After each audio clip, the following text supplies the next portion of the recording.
So CPAC is this strange combination of a lot of enjoyable things. Hopefully, we have captured the idea of joy.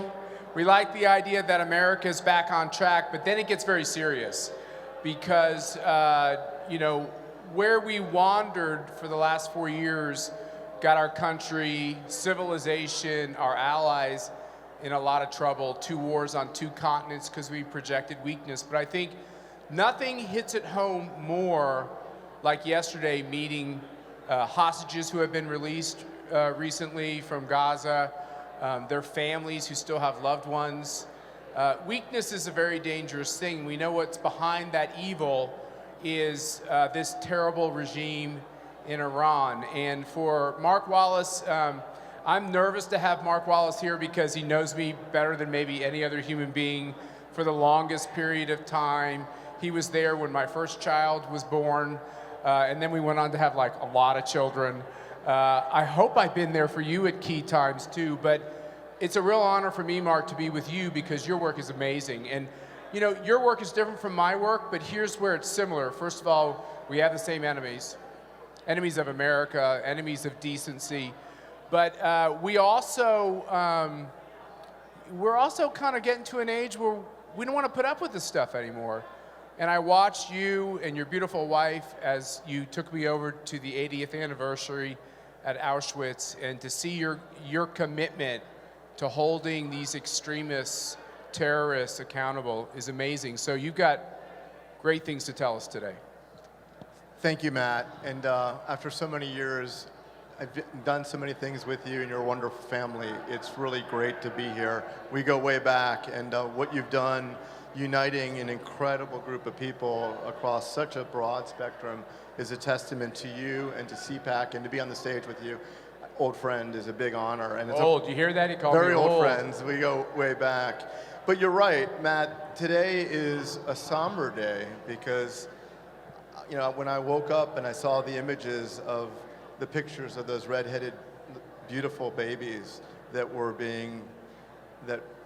whose bodies were being returned to their families while Hamas and their patrons celebrated over the bodies of babies. It reminds us of the challenges that we collectively face and the importance of allies and us sticking together against who is the ideological driver of that hate, whether it's Hamas, Hezbollah, the Houthis. It is Iran. Iran is the #1 foreign policy challenge for all of us. And I know we're all united to stop them. And what we have here today is a big surprise, first time ever, Matt. And hopefully we can show the true face of the Iranian regime and also pay tribute to the Bibas children and the others that were killed in Gaza by Iran's proxies.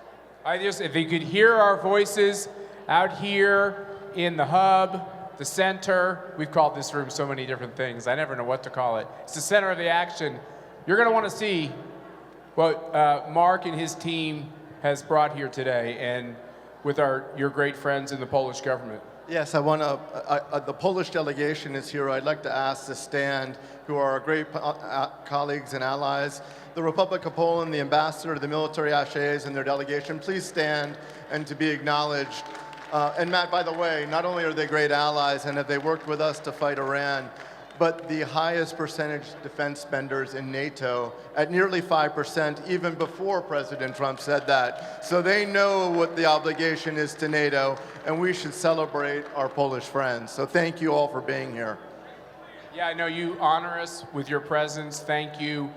Believe it or not, we have Polish people, Polish Americans who help us every day. Beautiful people, beautiful country.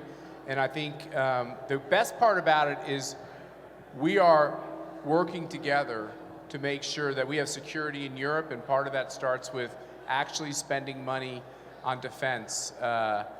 Sadly, America is a very strong country. I think it's back on the right track. You know my politics, but we can't do it all.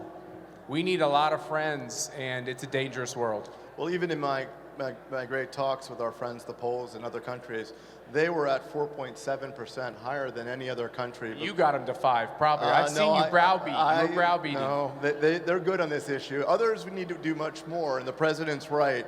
But we really also we're here to celebrate President Trump and the administration, because the reimposition of maximum pressure on Iran, as you know, Matt, is something that I've worked for and lived for. And well, you also helped create the policy, and that's how it works inside and outside of government, right?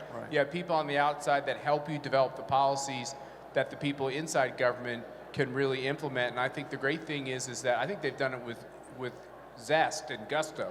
When you have President Trump adopting maximum pressure and putting pressure on the Iranian regime, as that Ayatollah gets older and potentially dies, has no potential successor, as the Israelis have weakened them all around, and you have great people like Rick Grenell, Steve Witkoff, Morgan Ortagus. You guys like Rick Grenell? He's okay, right? Yeah. How about this Steve Witkoff person? I don't really know him. I got to meet him in Poland, but like he's doing amazing things. Well, I don't want to say what Special Envoy Witkoff has said to me in private about Iran, but let's just say it's good. It's very good, and he's very strong and savvy on the issue, and he's, you know, after so many years working, it's liberating to see a policy that works. With respect, when we talk about what we're going to unveil here, you know, I've had to work with every administration, and sometimes it's been harder. And what we're about to unveil has killed people around the world, but also Americans, and that reflected a failed American policy that I know this president is changing.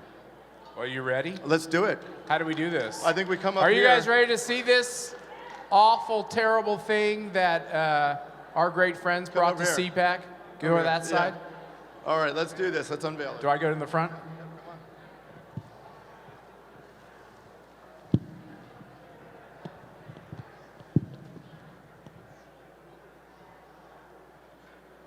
All right, Mark, what is this? So, yeah.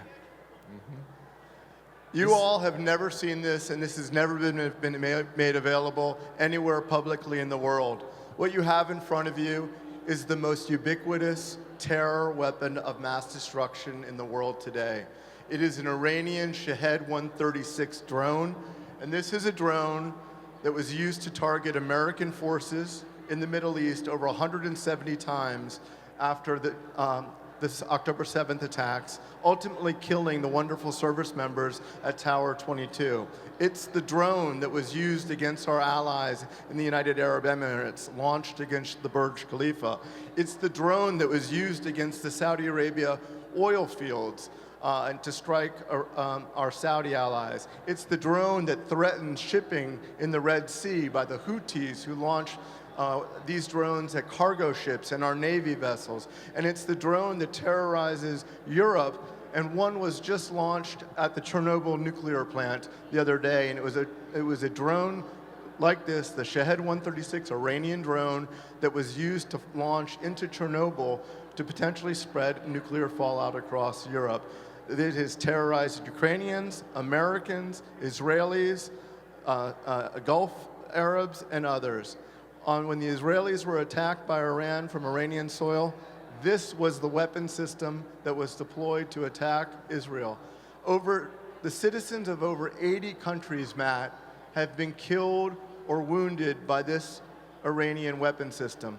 When you see the Bibas children and the terrorists celebrating in the street, and the Iranians say that they are peace-loving and that their nuclear program is for peaceful purposes, or that they don't export terror, and they smile at you and tell you that the Iranian regime is peace-loving, and they smile, this is the face of Iranian terror. This menacing weapon. I call it very similar, Matt. Remember, during World War II, the V-1 buzz bomb that rained on London and the city, terrorizing people, indiscriminately killing people. It had a buzzing sound and would launch and land, you never know where. This is the V-1 buzz bomb of the day.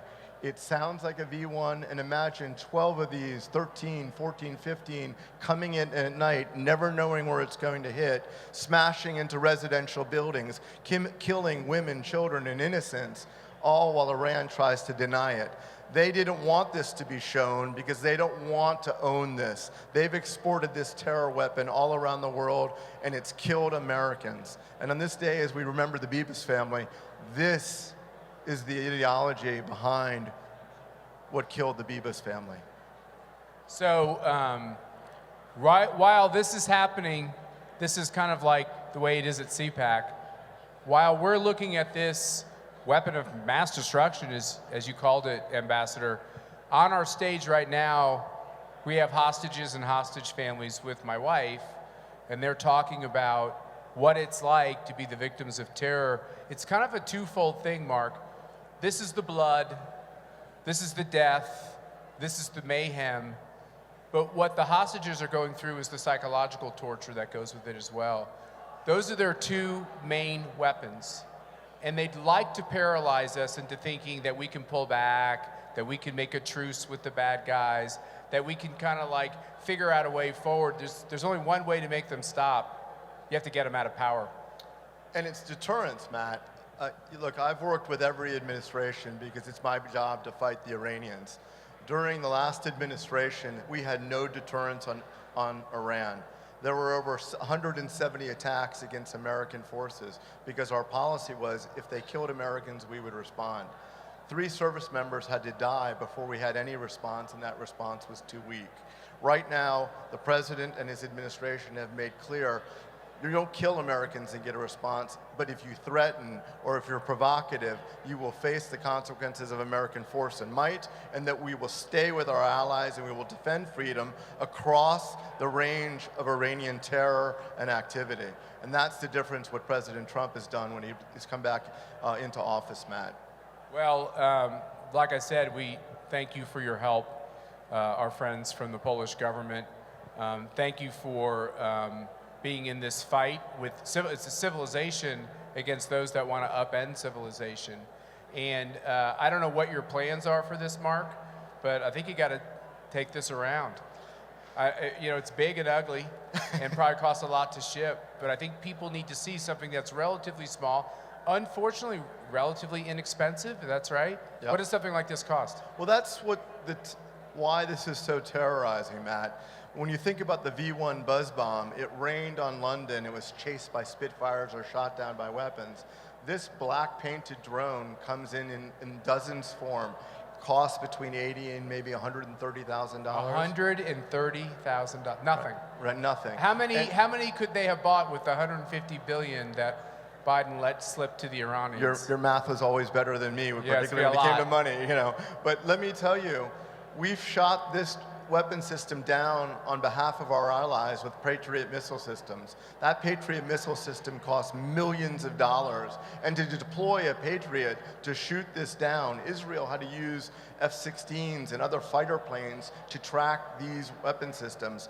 But this is the challenge we face, the ideology, the terror, the terrorizing that they do to the families that you reference on stage. Imagine being in the middle of the night, a woman, children, families, hiding, cowering in cellars, whether it be in Europe, Israel, or the Middle East, all united in fear of this weapon system. America must be back to let them know it's not right to do this. We have to be allies with our friends, the Poles and other governments, our Israeli friends, our Arab friends. It is essential, but that's the ideology behind this. And this is a terror machine. Well, Mark, you and I are going to be on the stage tomorrow to talk not only more about this, ways we can combat extremism everywhere, but specifically in Iran.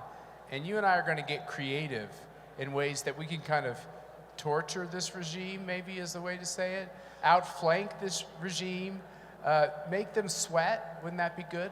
I think that the regime needs a little bit of CPAC smackdown. Yeah, I agree with that. Do you agree? I think a little CPAC smackdown for the Iranian regime. Yeah, it'd be nice. You know, Mark doesn't say this, but he's been a real hero on these issues, and I know it comes at a cost, but if we don't beat the bad guys, they come here, they come other places that matter, and we got to beat them. And you know, the next 4 years is a real challenge for the American people.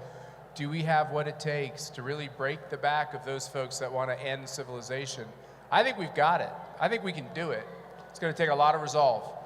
And you're right, Matt. And let's remember what you said about the Iranians. Under the last presidency, the Iranians threatened individuals, people like me, were under a threat of violence by the regime. And this drone was actually used in a video created by the Ayatollah Khamenei simulating a strike on President Trump. Right? There was a video the Ayatollah put out of this drone potentially striking Mar-a-Lago. I believe that Iran will not be able to threaten Americans on American soil, not be able to threaten our people under this administration. And I think tomorrow we'll open up a little bit of some ideas about how to help the Iranian people. Thanks for being at CPAC, Mark. Ambassador Wallace. It's the first time he's ever said that. I just want you to know. It's been I say 25 years to get something like this. That level of respect. That's the news. I say it sarcastically, but it's actually pretty cool. He was the ambassador for reform at the UN, and I looked at him and I paused. I was like, you know, there's no hope there. Right. I don't think you're going to get that done, but you should really try. He had something to do with that. I think it was to punish me. So. Yeah, that's right. Thanks for being at CPAC. God bless you. Thank you, Matt. Thank you. Are we taking a question? Sure, or? whatever is up to you. What type of armament was this carrying? Oh. Could you tell about the liberation of this aircraft? Sure. This is what's interesting is this is the nose cone where the warhead would fit. And because it's so convenient, this unscrews and various types of warheads can come into this nose cone. About 110 kilograms of carrying capacity, which is a lot, and different types from fragmentary to incendiary and the like, depending on the use. And that makes it very easy to use. So it truly is a terror weapon. And you should think of it as a weapon system. It's not just one, and no one's ever seen an intact Shahed in the wild before, and that's why seeing it here today is so important. Look, there was some serious skullduggery and interest in getting this exfiltrated from Ukraine with the great Polish Special Forces, a little assist from the United States of America, getting some applications and processes to fly this on a Polish Air Force C-130 to the United States of America. And our great administration for clearing it and assisting the Poles in exfiltrating it. It was a wonderful collaboration, but certainly there was some skullduggery. I've always wanted to say skullduggery on stage, Matt. Certainly there was some skullduggery because the Russians and the Iranians wanted to make sure that this was never seen, and it had to be done covertly and under the cover of darkness with our allies. Awesome. Good question. Anyone else? Thank you all for being here. Huh? The range is almost 2,000 miles. It will go a long way. It will loiter. Like the V-1 buzz bomb, it had a certain range. This one can loiter and then strike, but still quite indiscriminately. So this was fired from Iran into Israel. This can be fired from Russia into Ukraine. This can be fired from Iran into Saudi Arabia. The range and extent of this weapon is what makes it so terrifying. Iran exports this terror weapon through the air to a range of our allies around the world. Amazing. Amazing. Yes, sir.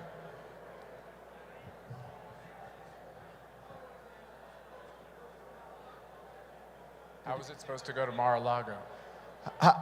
Well, look, I think that the Iranians get more creative with their propaganda than their capability. But the mere fact that the Ayatollah felt comfortable threatening the United States of America on an American social media platform shows the lack of ultimate deterrence that we have established in the United States. That era of lack of deterrence, I think, is now over under this president. So despite their cartoon-like videos that they can put out threatening Americans, threatening others, that period is over because I think that they know deterrence is back and there are consequences for threatening the United States, our allies, and our friends throughout the region in the Middle East. So Mark, where is this going to go afterwards? It's going to go back behind us to the UANI booth? I think we're going to move it back and have it on display. We have information sheets, and then we were going to hang it in your garage. I think. Yeah, that's right. Right. Let me tell you, after this, they might try to send one. That's one of the problems with all this. Welcome to the club. And I see Father Moretti here. Thank you for being here, Father. When Thank you you, think Father. when you think of this, all I can think about is the victims, and how appropriate to have a man at the cloth. We should all think about the victims of the terror, the murder, that's associated with a weapon like this. And Thank you, Father. let's try to have no more victims, okay? That's the goal of strength. I totally agree. All right, Mark. Thank you so Thank much, you. Matt. Thank you all very much. Thank you all for being here. Good job. Thanks, brother.